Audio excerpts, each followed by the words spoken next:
فأنا ناصح لإخواني بالصدع بالحق تبيض وجوههم. السكوت في مسألة الحزبية يضرها، فاصدع بما تؤمر وأعرض عن المشركين. سلامي على دماج ورجالها والشيخ يحيى ودار العلم يا سعد بانيها.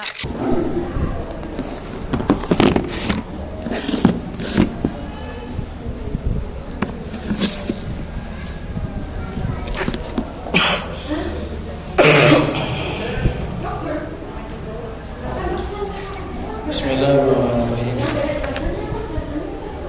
Alhamdulillah, nahmaduhu wa nasta'inuhu wa nastaghfiruh. Wa na'udzu billahi min shururi anfusina wa min sayyiati a'malina.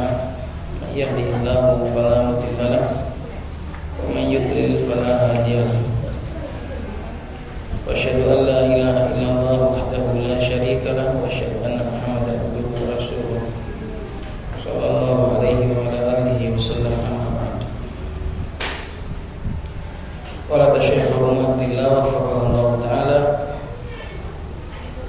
tahrimu tashabbuhir rijali bin nisa'i wa tashabbuhin nisa'i bir rijal. Haramnya penyerupaan laki-laki terhadap wanita dan penyerupaan wanita terhadap laki-laki. Dua-duanya adalah perkara yang haram, baik laki-laki menyerupai wanita ataupun wanita menyerupai laki-laki. Kedua-duanya adalah perkara yang haram. Kenapa? Karena Allah Subhanahu wa ta'ala telah menciptakan masing-masing dengan penciptaannya yang khusus. Allah Subhanahu wa ta'ala menciptakan laki-laki dengan khilqah yang khusus dan menciptakan wanita dengan khilqah dan tabiat yang khusus. Semua itu adalah karena hikmah-hikmah Allah Subhanahu wa ta'ala yang balighah, yang sangat tinggi. Laki-laki dibuat seperti itu, wanita dibuat seperti itu, semuanya memiliki hikmah yang sangat tinggi. Oleh karena itu, mencampur di dalam bab ini akan menyebabkan kerusakan yang sangat meluas. Karena itulah tasyabbuh, menyerupai dari masing-masing wanita ataupun laki-laki, hukumnya adalah haram. Karena pertama, hal itu menentang hikmahnya Allah Subhanahu wa ta'ala. Yang kedua, karena tidak adanya rasa syukur. Wanita diciptakan sebagai wanita bersyukur karena dimuliakan oleh Allah Subhanahu wa ta'ala sebagai seorang wanita, dan laki-laki diciptakan oleh Allah Subhanahu wa ta'ala sebagai laki-laki bersyukur karena diutamakan oleh Allah Subhanahu wa ta'ala sebagai laki-laki. Allah lebih tahu kamu itu layak untuk menjadi wanita atau kamu itu layak untuk menjadi laki-laki. Allah lebih tahu. Maka barang siapa yang mencampur atau merubah di dalam hal ini, maka akan bertentangan dengan hikmah Allah Subhanahu wa ta'ala dan akan pasti menyebabkan kerusakan yang sangat meluas. Laki-laki menyerupai wanita akan menjadikan kerusakan. Wanita menyerupai laki-laki juga akan menyebabkan banyak kerusakan. Karena itu dilarang dalam syariat ini, dan hendaknya masing-masing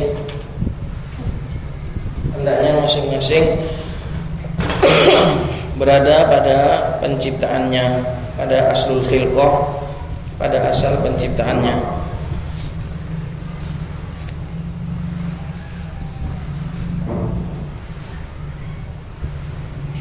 Dan perlu diketahui, dikasih catatan bahwasanya bab tasyabbuh, bab menyerupai, yang dilarang itu adalah dengan sesuatu yang menjadi kekhususan.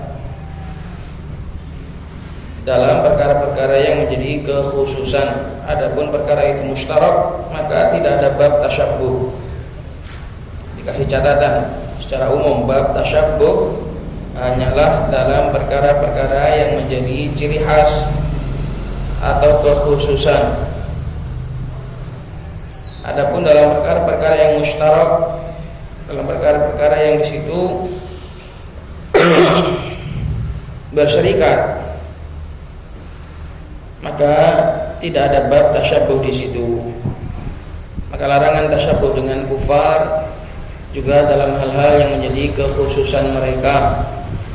Larangan tasyabbuh dengan laki-laki juga dalam hal-hal yang menjadi kekhususan mereka.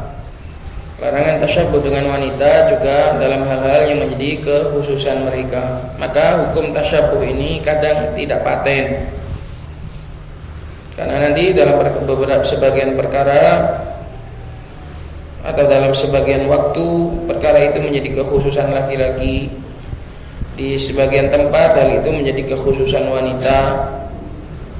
Maka kadang perkara ini tidak paten, tergantung kondisi tadi, sebagaimana nanti yang akan disebutkan oleh Al-Hafidh. Qala al-Imam al-Bukhari rahimahullahu taala al-mujallad al-ashir bi raqam hadits 332 hadatsana Muhammad bin Bashar qala hadatsana Muhammad bin Ja'far qala hadatsana Syu'bah an Qatadah an Ikrimah an Ibnu Abbas radhiyallahu taala anhu annahu qala la'ana Rasulullah sallallahu alaihi wasallam al-mutasyabbihina minar rijali bin nisa wal mutasyabbihati minan nisa'i bir rijal. Dari hadisnya Abdullah bin Abbas radhiyallahu taala anhu bahwasanya Rasulullah sallallahu alaihi wasallam melaknat orang-orang yang menyerupai wanita dari kalangan para laki-laki dan orang-orang yang menyerupai laki-laki dari kalangan wanita. Orang-orang yang menyerupai wanita dari kalangan laki-laki dan yang menyerupai laki-laki dari kalangan wanita. Rasulullah SAW melaknat laki-laki yang menyerupai wanita dan wanita yang menyerupai laki-laki. Qala wallahu lahu maknayani, dan laknat itu memiliki dua makna. Al-awwal bimakna as-sabbi. Yang pertama, makna laknat itu adalah celaan. Seperti dalam hadis, maka Rasulullah sallallahu alaihi wasallam la'anan wala ta'anan. Beliau bukan orang yang suka mencela. Maka laknat di situ dimakna as-sab. Dan juga Rasulullah SAW bersabda, siapa saja yang kulaknat, maknanya kucaci, kucela. Al-makna tsani bimakna at-tardi wal ib'adi min rahmatillah. Makna yang kedua, maknanya adalah diusir dan dijauhkan dari rahmat Allah Subhanahu wa taala. Ini yang dimaksud dalam hadis la'ana Rasulullah al-mutasyabbihina minar rijali bin nisa wal mutasyabbihati minan nisa'i bir rijal.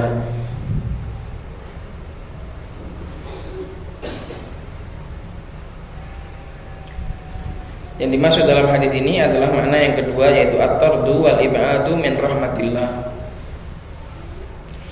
Demikian juga tadi lupa yang menjadi catatan juga dalam bab tasyabbuh adalah keinginan sengaja untuk menyerupai. Sengaja untuk menyerupai, dimaksudkan memang untuk menyerupai. Wanita sengaja memang ingin menyerupai laki-laki, atau laki-laki sengaja ingin menyerupai wanita.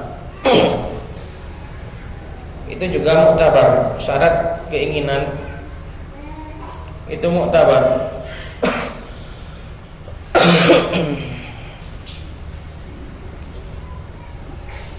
Maka di sini ditanyakan apa hukum memakai sarung laki-laki bagi wanita.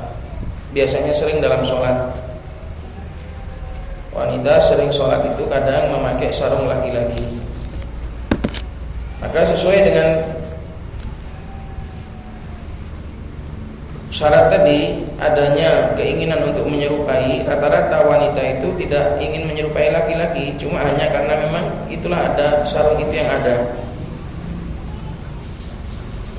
Maka wallahu alam, kalau dikatakan masuk dalam hadis ini tidak, namun sebaiknya dijauhi. Sebaiknya para wanita memilih untuk menggunakan pakaian yang baik di dalam sholat. Sholat itu mau menghadap Allah Subhanahu wa ta'ala. Maka pakailah pakaian yang terbaik. Jadi kalau dikatakan itu masuk dalam laknat di sini, wallahu alam, nampaknya tidak masuk karena nggak ada konsep, nggak ada tujuan untuk menyerupai laki-laki. Karena rata-rata ya hanya sebatas karena ada sarung punya suaminya nganggur, akhirnya dipakai untuk bawahan biasanya. Tapi kalau dipakai keluar, ya jangan. Wong wedok katene metu sarungi bojone ngono.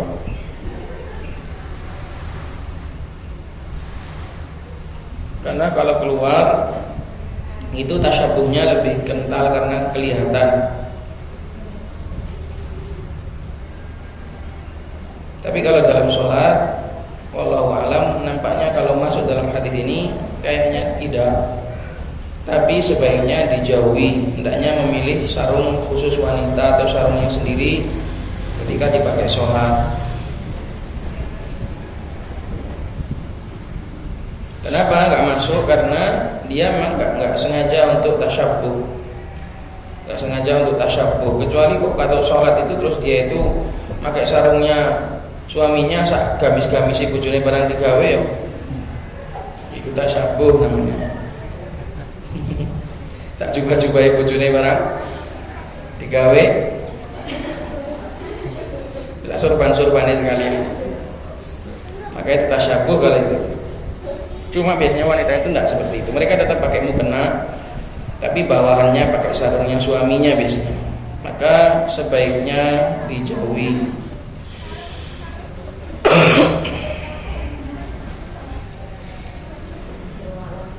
Qala wa afad al-haditsu anna tashabbuha bir-rijali wa tashabbuha ar-rijali bin-nisa'i min kaba'iriz dzunub. Dan hadis ini memberikan faedah, wa afad al-haditsu, hadis ini memberikan faedah bahwasanya tasyabbuh dengan laki-laki dan tasyabbuhnya laki-laki dengan wanita itu adalah termasuk dosa-dosa besar. Kenapa? Karena diancam dengan laknat. Idh annal kabirata tu'rafu bi umurin, sebab dosa besar itu diketahui dengan beberapa perkara. Qala Syekhul Islam Taimiyah rahimahullahu taala kama fi Majmu'il Fatawa al-Mujalladil 11 safhah 650, kullu dhanbin khutima bi la'natin aw ghadabin aw narin fa huwa minal kaba'iri. Berkata Syekhul Islam sebagaimana dalam Majmu'ul Fatawa, setiap dosa yang ditutup, diancam khutimah bila'nah, diancam dengan laknat atau dengan kemurkaan Allah atau dengan neraka, maka itu termasuk dosa besar. Kenapa bab ini termasuk dosa besar? Karena tadi akan bertentangan dengan hikmah Allah Subhanahu wa taala yang sangat banyak sekali. Dari adanya pengkhususan laki-laki sudah dikhususkan dengan penciptaan mereka, wanita dikhususkan dengan penciptaan mereka masing-masing. Maka orang yang mencampur atau orang yang merubah dalam bab ini akan menyebabkan kerusakan yang sangat besar. Karena itu termasuk dosa besar juga.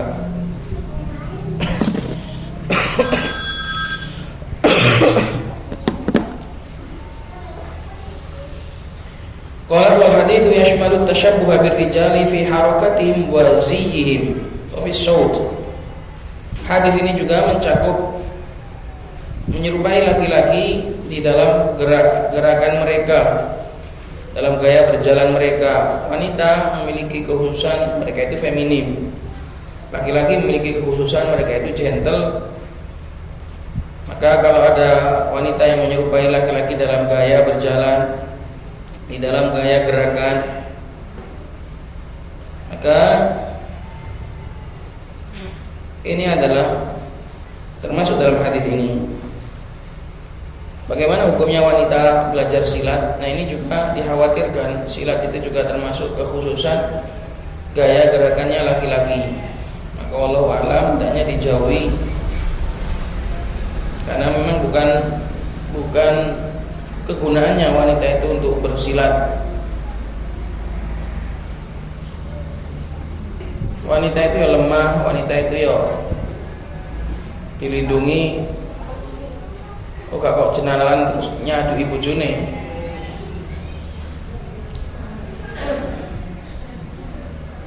Kalau ingin latihan untuk sebatas membela diri, ya beberapa gerakan untuk membela diri gitu aja dalam kondisi darurat gitu aja. Tapi kalau sampai hafal jurus-jurus, sampai belajar sebagaimana laki-laki atau wanita yang membentuk ototnya masuk ke gym supaya berotot kayak laki-laki, ini juga nggak boleh.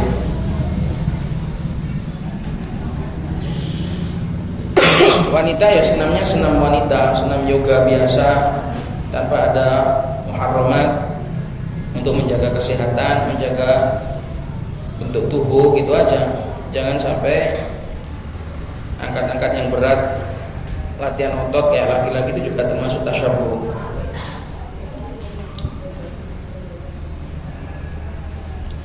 Qalat fi syauti, dan juga di dalam masalah suara. Wa fi kulli ma huwa mukhtassun birrijal, dan di dalam segala sesuatu yang itu merupakan kekhususan para laki-laki. Hatta fil qiraati, sampai di dalam membaca Al-Qur'an. Maksudnya bukan nada lain ya, bukan nada. Kalau nada ini ya nggak bisa dicegah. Maksudnya dalam frekuensi suaranya, terus dibesarkan suaranya kayak laki-laki, ini nggak boleh. Tapi kalau nada bacaan wanita kemudian niru sebagian qori atau qori'ah nggak apa-apa. Ya nggak boleh. Yang dimaksud nggak boleh adalah suaranya, bukan nadanya. Hatta fil qiraati la yajuzu lil mar'ati an tuqallida ar-rajula fi sautihi idza qara'atil qur'ana. Sampai dalam masalah membaca Quran, tidak boleh bagi wanita untuk meniru laki-laki di dalam suaranya dia dalam ketika membaca Al-Quran.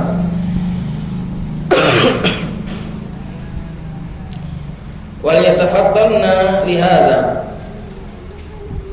fa inna qad sami'na ba'dan nisa'i yaf'alna dzalik, dan hendaknya para wanita jeli dalam bab ini, karena sesungguhnya kami telah mendengar sebagian wanita melakukan hal itu. Jadi kemudian meniru, memperagakan suaranya laki-laki, atau laki-laki memperagakan suaranya wanita. Ini juga nggak boleh. Untuk lawak atau untuk menyamar, ini juga nggak boleh. Kadang kita lalai. Biasanya dalam ngangkat telepon, biasanya kita yang laki-laki niru perempuan, yang perempuan menirukan suara laki-laki, ini juga tidak dibolehkan. Wa qad taqallada sautar rijali li ajli idhakin nisa'i aw takhwifihin. Dan kadang juga wanita itu wa qad tuqallidu. Bacanya wa qad tuqallidu. Sautar rijali, kadang juga seorang wanita itu menirukan suaranya laki-laki, tujuannya adalah untuk membuat para wanita yang lain tertawa, untuk lawak. Au takhwifin, atau untuk menakut-nakuti mereka, menyamar jadi laki-laki. Wa hadhihi yashmaluha al-la'nu, semua ini dicakup oleh laknat dalam hadis tersebut. In kanat 'alimatan bi tahrimit tasyabbuh birrijal, kalau wanita tadi adalah seorang yang tahu tentang haramnya tasyabbuh. Kalau dia nggak tahu maka ma'dzurah dengan kebodohannya. Wa in takallamat bi sautir rijali min ajli tahwifihin, dan kalau seorang wanita itu berbicara menirukan suara laki-laki, tujuannya adalah untuk menakut-nakuti mereka, menakut-nakuti wanita yang lain, fa innaha takunu athimatan asyadda mimma idza aradat idhakahun. Maka dia berdosa lebih besar daripada dosa ketika tujuannya ingin melawak. Jadi ketika seorang wanita menirukan laki-laki tujuannya untuk menakut-nakuti, ini lebih besar daripada ingin melawak. Ya sama, melawak juga ada ancaman yang lain. Dzalika li'annaha takunu qad irtakabat mahdhuraini. Yang demikian itu karena dia telah melanggar dua larangan. Al-awwal at-tashabbuh birrijal. Larangan yang pertama yang dilanggar adalah tashabbuh birrijal. Larangan yang kedua tarwihul ghaib, menakut-nakuti orang lain.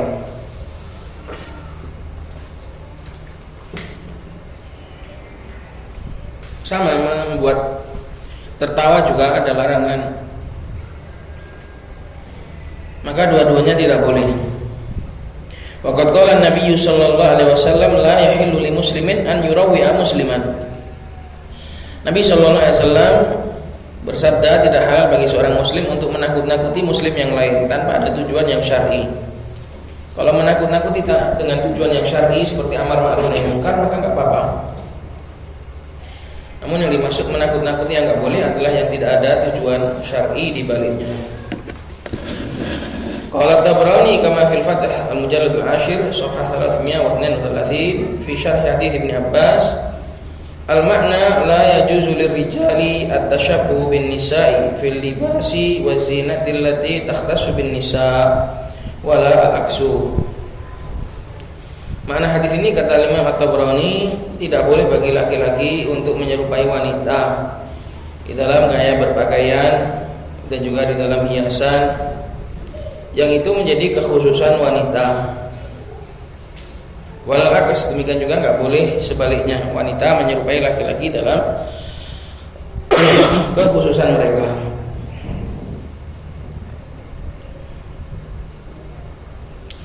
Qala al-Hafidz, berkata Ibnu Hajar, qultu wa kadza fil kalami wal masyi. Demikian juga enggak boleh di dalam perkataan dan juga di dalam gaya berjalan. Adapun masalah rambut, maka laki-laki dibolehkan untuk memanjangkan rambutnya. Nabi SAW juga memanjangkan rambut. Namun jangan tujuannya itu adalah tujuan tasyabbuh. Dan kalau dikhawatirkan misalnya di pondok anaknya kebetulan cakep, kemudian rambutnya panjang mirip wanita, ini jangan. Makanya sebagian anak-anak santri yang rambutnya panjang-panjang itu tak suruh motong, karena nanti mirip wanita, supaya enggak menjadi fitnah bagi kawannya. Demikian juga wanita boleh memotong rambutnya, memendekkan rambutnya sampai di bawah telinga,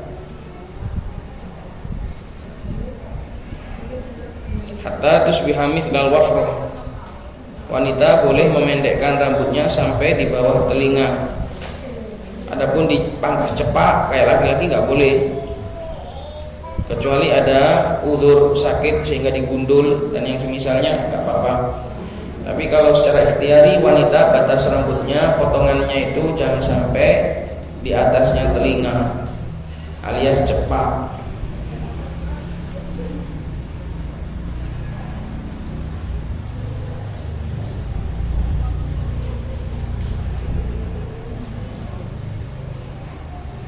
Jadi boleh bagi wanita memendekkan rambutnya terkhusus apabila memang ada kebutuhan, seperti kalau dipanjangkan banyak kutunya, atau dia punya penyakit, atau kumuh, atau nggak bisa merawat, maka dipendekkan untuk hal itu. Tujuannya adalah untuk meringkas rambut, tapi nggak boleh sampai pendek.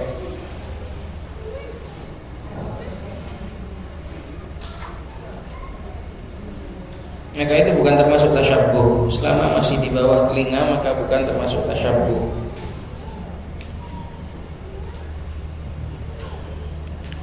Fa amma hayatul libasi fatakhtalifu bi ikhtilafi adati kulli balad. Adapun hayatul libas, gaya berpakaian, maka berbeda dengan perbedaan adat setiap negeri.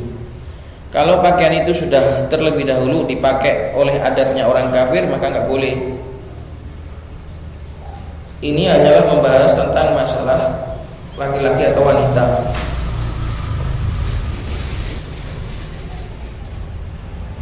Tapi kalau pakaian itu sudah menjadi ciri khas orang kafir, maka nggak boleh. Makanya bab ini kadang sulit. Di sini ditanyakan apa hukumnya laki-laki itu pakai cedeng. Cedeng itu topi yang ada depannya itu. Kalau di Sumatera dilarang total. Kalau di sini itu repot karena kadang ada kebutuhan para pekerja yang tetap pakai itu biasanya.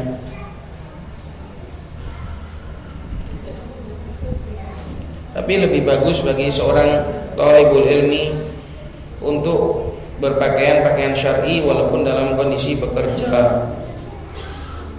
Walaupun dalam kondisi bekerja, hendaknya tetap menggunakan pakaian yang syar'i, pakai gamis, pakai sarung, pakai peci, itu bagus sekali.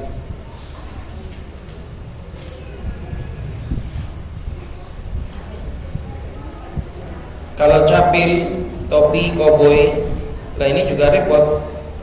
Kalau koboi, apakah itu khusus kekhususan orang-orang kufar, itu juga nggak bisa kita katakan sebagai kekhususan. Apalagi seorang itu memakainya karena memang butuh, butuh.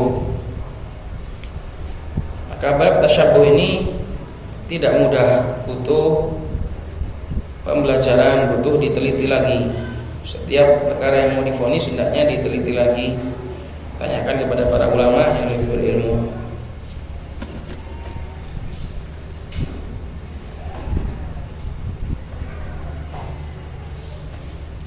Kalau pakaian itu adalah pakaian yang mustarok seperti jaket yang hoodie, itu kadang dipakai laki-laki, kadang dipakai wanita. Juga apalagi yang biasanya mustarok, helm itu ya mustarok. Apalagi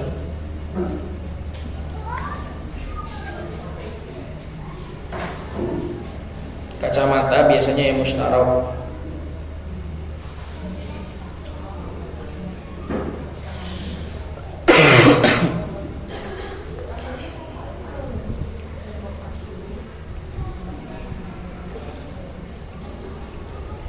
Dan diantara yang berbeda dengan perbedaan tempat, kalau di Yaman orang naik motor yang dibonceng itu menghadap ke samping, itu sudah ciri khas laki-laki. Kalau di sini itu ciri khasnya perempuan. Kalau di Yaman nggak boleh bonceng ngadep depan, bahaya. Nggak boleh, pokoknya bonceng menghadap ke depan, harus menghadap ke samping. Kalau mereka lihat kayak kita gini di sini di Indonesia, bonceng-boncengan menghadap ke depan gini, wah aib sekali. Maka bab ini, bab bonceng ini juga repot. Wanita hendaknya gonceng nyamping, tapi kalau ada kebutuhan misalnya safar jauh, kemudian bonceng ngadep ke depan, ini nggak apa-apa karena ada kebutuhan. Sini Malang kan bonceng nyamping terus ya pegel. Maka tergantung kebutuhan. Bab ini kadang berbeda tempat. Jadi nggak bisa seperti di Yaman kemudian nggak boleh kamu duduk nyamping gitu karena itu adatnya wanita. Karena tiap tempat kadang memiliki adat yang berbeda dalam bab seperti ini.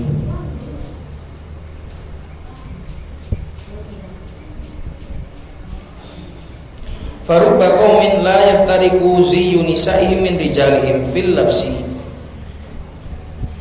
Kadang sebagian kaum atau kerap kali sebagian kaum tidaklah terpisahkan gaya wanita mereka dari laki-laki mereka di dalam masalah berpakaian. Zai adalah gaya, model wanita mereka dari laki-laki dalam sebagian pakaian. Seperti tadi jaket, atau masalah helm itu juga, dan tidak mempengaruhi sebagian tempat menganggap itu kayak wanita, kayak imamah ini. Kayak imamah ini sebagian orang menganggapnya itu adalah khusus wanita. Saya pernah ngajak waktu Probolinggo santri pakai imamah, kemudian nggak diikat imamahnya, dibiarkan berkerudung gitu. Masuk toilet laki-laki dipanggil, bu,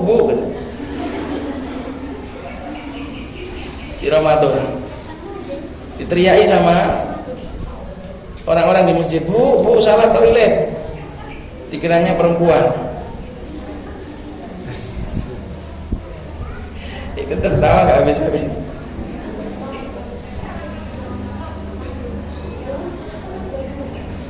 Di masjid di Bunder itu, masjid besar di Bunder itu, diteriaki masuk toilet laki-laki, diteriaki, dikiranya wanita. Maka seperti ini loh ya Iwan. Itulah bahayanya tasyabuh itu seperti itu. Karena laki-laki sudah memiliki kekhususan, wanita memiliki kekhususan. Lah, manusia zaman sekarang mereka beramai-ramai untuk tasyabuh. Laki-laki yang menyerupai wanita, wanita yang menyerupai laki-laki. Padahal mereka sendiri, fitrah mereka meyakini bahwasanya hal itu akan menjadikan kerusakan. Maka seperti imamah tadi, tidak bisa dikatakan itu tasyabbuh bin nisa, karena lain kerudung sampai jilbab sampai imamah masuk ke iso bedakno. Ya, karena jauhnya dia dari pakaian yang syar'i, sehingga imamah dikiranya kerudung. Atau kadang-kadang nemeni ibu-ibu, imamah jelas-jelas imamah untuk teko Saudi digawe kudungan. Dikasih tetangganya dari umroh atau dari haji, jelas-jelas itu imamah, karena nggak tahunya mereka dikiranya itu kerudung, akhirnya dipakai kerudungan.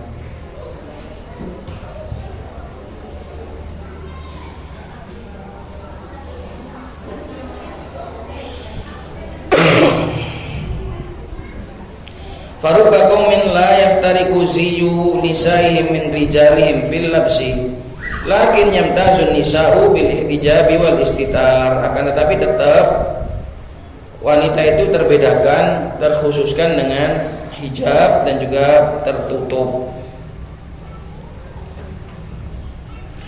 Wa amma dhammu tashabbuhi bil kalami wal masyi fa mukhtassun biman ta'ammada dzalik. Nah ini, adapun celaan untuk tasyabbuh dengan perkataan dan juga dengan gaya berjalan, maka itu khusus dengan orang yang sengaja untuk menyerupai ucapan wanita atau gaya berjalannya wanita. Wa amma man kana dzalika min asli khilqatihi fa inna ma yu'maru bi takallufi tarkihi wal idmani ala dzalika bit tadrij. Nah, bagaimana kalau ada orang itu memang bawaannya laki-laki, bawaannya memang suaranya merdu kayak wanita, atau gaya berjalannya memang gemulai feminim kayak wanita, atau ada wanita yang berotot memang sangar, jalannya kayak laki-laki, sudah dari asli ciptaannya gimana kalau memang wanita itu sudah gaya dari sananya kayak laki-laki, atau laki-laki itu secara khilqahnya dari awal sudah modelnya itu kayak wanita. Maka wa amma man kana dzalika min asli khilqatihi, adapun orang yang hal itu termasuk asal penciptaannya, fa inna ma yu'maru bi takallufi tarkihi, maka dia itu diperintahkan untuk mengusahakan meninggalkan gaya itu. Jadi enggak kemudian dibolehkan. Jadi laki-laki yang mungkin dari sananya itu penciptaannya itu kayak wanita, suaranya, jalannya, maka dia harus dilatih bitakalluf, harus dengan bersusah payah untuk meninggalkan gaya tersebut. Wal idman ala dzalik, dan terus menerus idman untuk membiasakan, untuk terus-menerus mengusahakan bitadriji, secara bertahap, harus ditinggalkan secara bertahap. Wanita yang tomboy harus berusaha melatih diri untuk menjadi wanita yang feminim. Laki-laki yang setengah-setengah bencong juga harus berusaha melatih diri untuk menjadi laki-laki yang gentle. Fa illam yaf'al wa tamada dakhalahu dzam. Kalau dia tidak melakukan hal itu dan watamada, dan dibiarkan sama dia, maka dakhalahu dzam, masuk juga dalam celaan, walaupun itu bawaan. Karena dia enggak mengusahakan nih. Walaupun dia dari sananya dibekali oleh Allah Subhanahu wa taala, kebetulan kok laki-laki itu mirip wanita atau wanita itu mirip laki-laki, kok kemudian malah dibiarkan atau bahkan malah dirawat, maka itu akan masuk juga di dalam dzam. Bahkan ada juga dulu santri sebagian ikhwah kita yang laki-laki yang sekarang benar-benar menjadi wanita. Ada di sebagian tempat, di sebagian murid kawan-kawan kita yang aslinya dulu laki-laki, tapi subhanallah cantik, laki-laki tapi cantik. Nah, sama dia nggak dilawan khilqah tadi, justru malah dirawat, malah diperawatan, malah dibesar-besarkan kewanitaannya. Akhirnya ini masuk juga dalam perkara yang terlaknat. Dia malah ingin menjadi transgender. Maka ini masuk juga dalam inilah yang terlaknat. Memang berat kalau sudah memang punya tabiat, laki-laki punya tabiat kewanitaan dan wanita punya tabiat laki-laki, tapi ini harus diusahakan. Itu termasuk salah satu ujian dari Allah Subhanahu wa taala yang harus diusahakan, enggak boleh dibiarkan.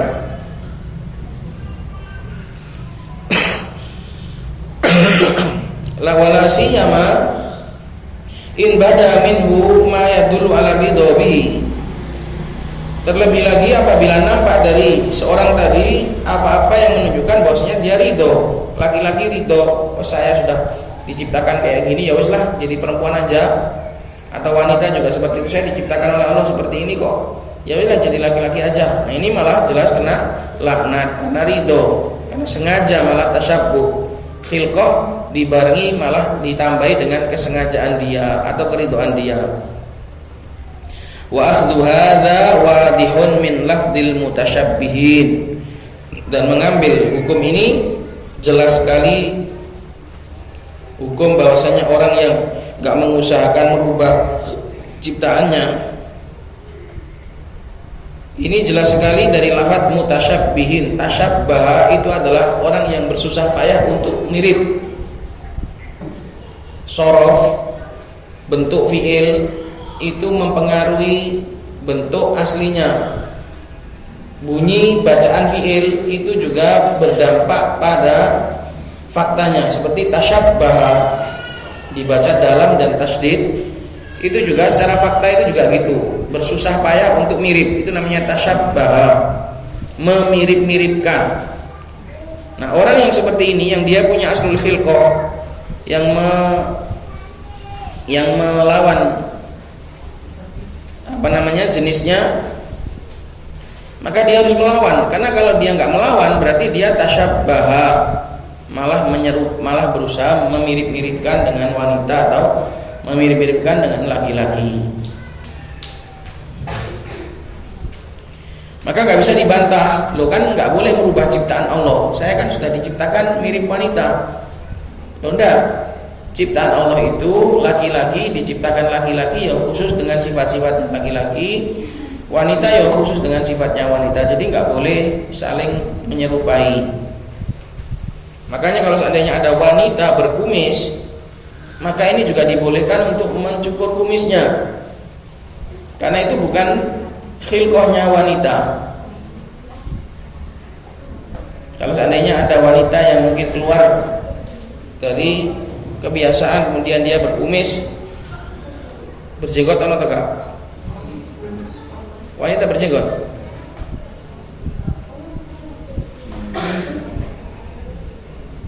maka boleh untuk mencukur jenggotnya. Karena itu larangan mencukur jenggot adalah bagi laki-laki. Adapun bagi wanita, kalau memang seandainya tumbuh, maka diobati pun nggak apa-apa. Karena itu namanya penyakit keluar dari fitrah. Kumisnya dikasih obat misalnya supaya nggak tumbuh lagi, boleh. Karena itu tidak sesuai dengan fitrahnya wanita. Allah Ta'ala alam bisawab. Dulu kalau nggak salah fatwa saya seperti itu.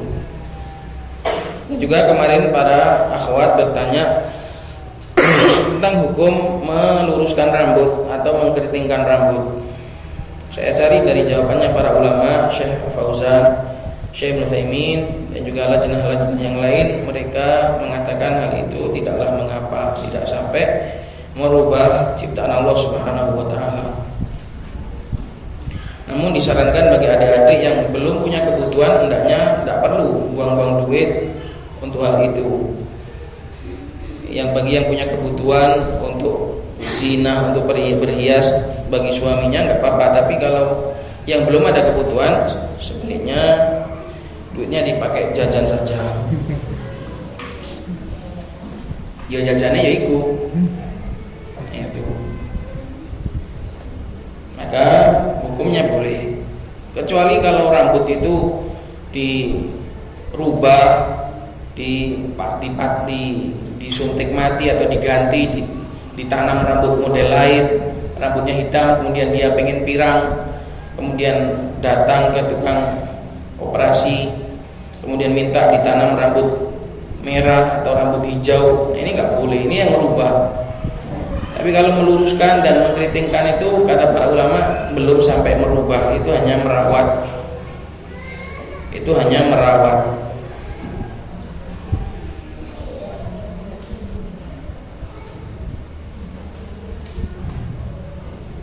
Yang merubah itu ya sampai merubah, kayak operasi plastik itu merubah.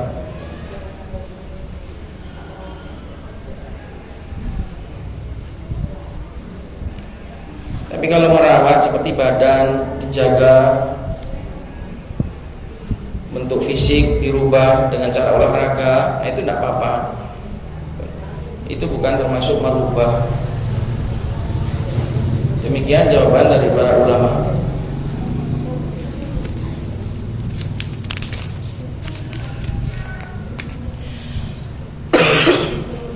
Qad masuk bab baru, at-tasfiqu lin-nisa, menepuk tangan bagi wanita. Hukum tepuk tangan bagi wanita. Tepuk tangan kalau itu untuk laki-laki maka nggak boleh, atau untuk wanita tapi bukan dalam sholat, namun tepuk tangan di dalam acara-acara atau event-event atau keramaian-keramaian, maka ini termasuk amalul jahiliyah. Kata Syekh bin Baz, itu termasuk perbuatan jahiliyah. Orang jahiliyah dahulu seperti dua maka nasolatu min dal baiti illa muka'u wa tasdiyah. Tidaklah sholat mereka di Ka'bah kecuali dengan bersiul dan bertepuk tangan. Namun yang dibolehkan itu adalah tasfiq lin nisa, menepuk tangan. Bukan tepuk tangan, menepuk tangan, beda. Tepuk tangan itu banyak, plok plok plok plok plok gitu. Tapi kalau menepuk tangan itu adalah hanya untuk kode. Idza nabahunna syai'un fi shalah, apabila ada kejadian kelalaian dalam sholat, itu yang dibolehkan. Menepuk tangan, bukan tepuk tangan. Menepuk tangan. Diartikan menepuk tangan, bukan tepuk tangan. Kalau tepuk tangan nggak boleh.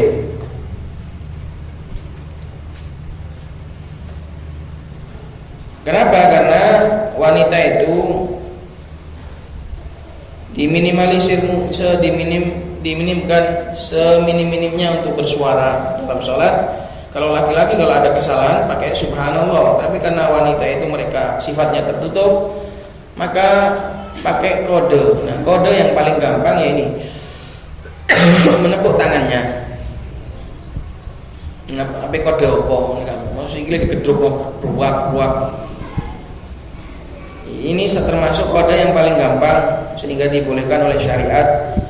Apabila wanita sholat sesama mereka, kemudian ada imamnya yang salah, atau sholat bersama laki-laki, kemudian para laki-laki nggak ada yang mengingatkan, wanita boleh mengingatkan, tapi pakai tasfik, pakai menepuk tangan. Qala Imam Al-Bukhari rahimahullah taala al-mujallad ats-tsalis berakam hadis 77.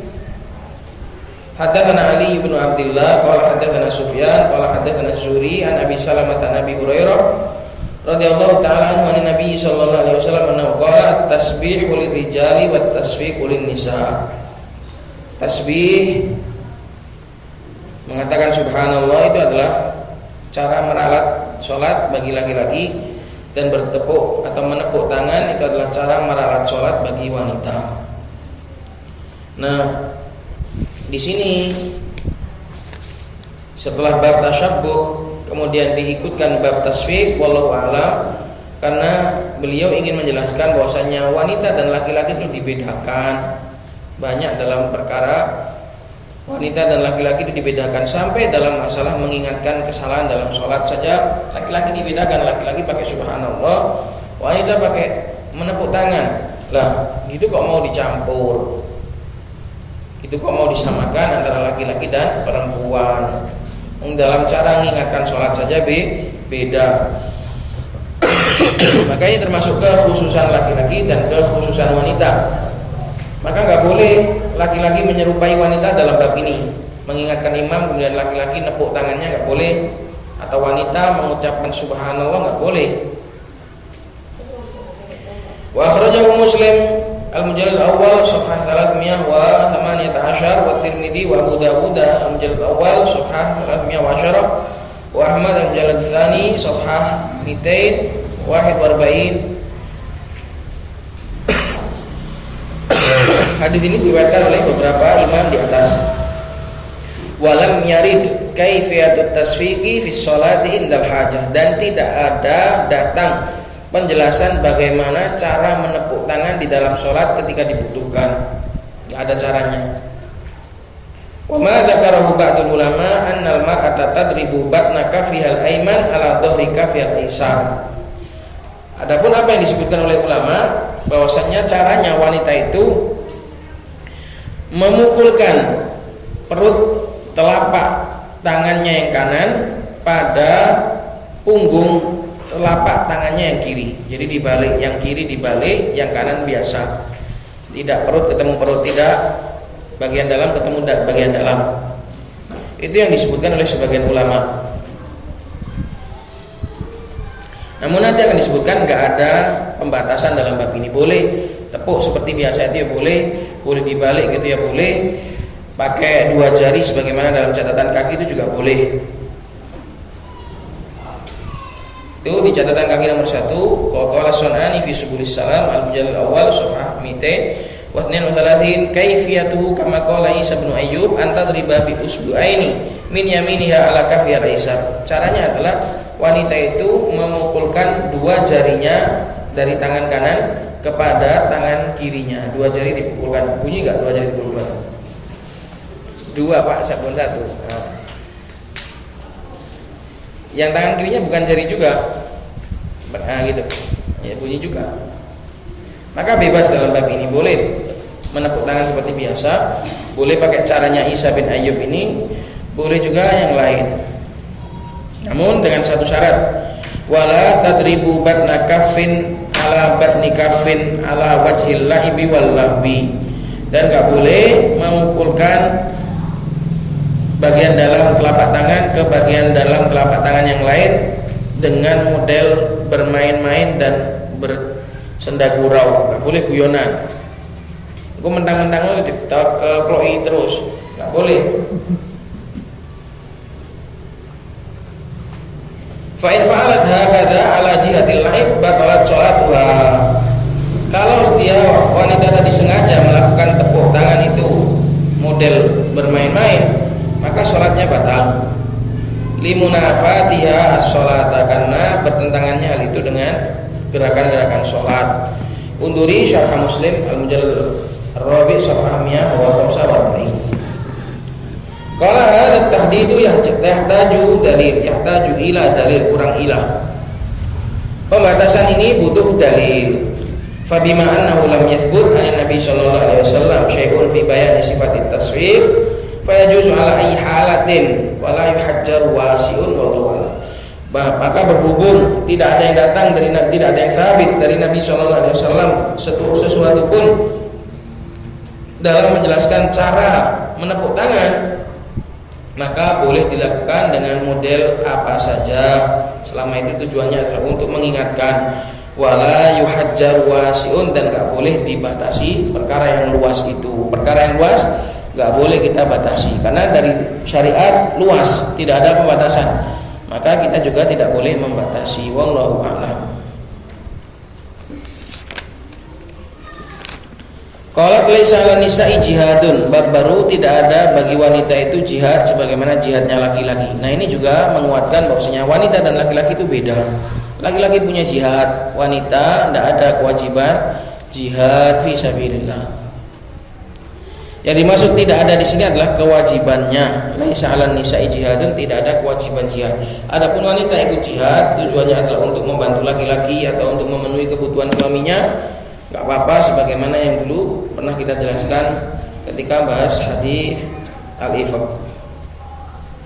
Jadi laisa 'alan nisa'i jihadun, tidak ada kewajiban.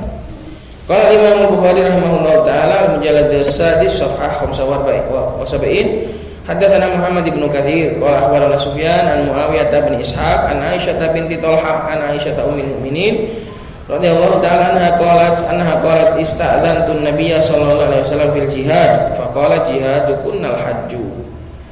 Kata Aisyah radhiyallahu taala anha, aku minta izin kepada Nabi sallallahu alaihi wasallam untuk ikut jihad. Maka kata Nabi sallallahu alaihi wasallam, jihad kalian para wanita adalah haji. Karena haji itu berat, harus berjalan dan melakukan manasik yang berat. Maka itu saja sudah maksimalnya jihad wanita, ya udah haji itu aja. Adapun kewajiban jihad fisabilillah enggak ada. Qala haddatsana Qabisa qala haddatsana Sufyan an Muawiyah bihadza wa an Habib bin Abi Amrah an Aisyah binti Talha an Aisyah ummul mukminin an Nabi sallallahu alaihi wasallam annahu sa'alahu nisa'u 'anil jihad. Bahwasanya Nabi sallallahu alaihi wasallam pernah ditanya oleh sebagian istri beliau tentang jihad. Faqala ni'mal jihadu al-hajju, sebaik-baik jihadnya wanita adalah haji. Maka berdoalah supaya Allah Subhanahu wa taala memudahkan haji, karena haji ini adalah jihad. Yang belum haji hendaknya berdoa, senantiasa berdoa supaya Allah Subhanahu wa taala memudahkan kita semua untuk melaksanakan ibadah haji. Nasallallahu min fadlih. Semua ini disebutkan adalah untuk membedakan antara wanita dan laki-laki, maka enggak boleh adanya penyerupaan masing-masing kepada yang lain. Semoga bermanfaat. Subhanakallahumma wa bihamdika asyhadu an la ilaha illa anta astaghfiruka wa atubu ilaik.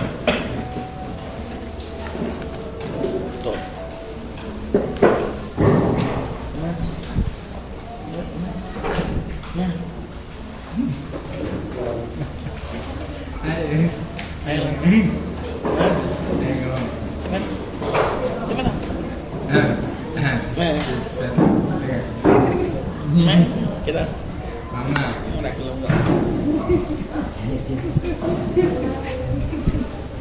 Halo.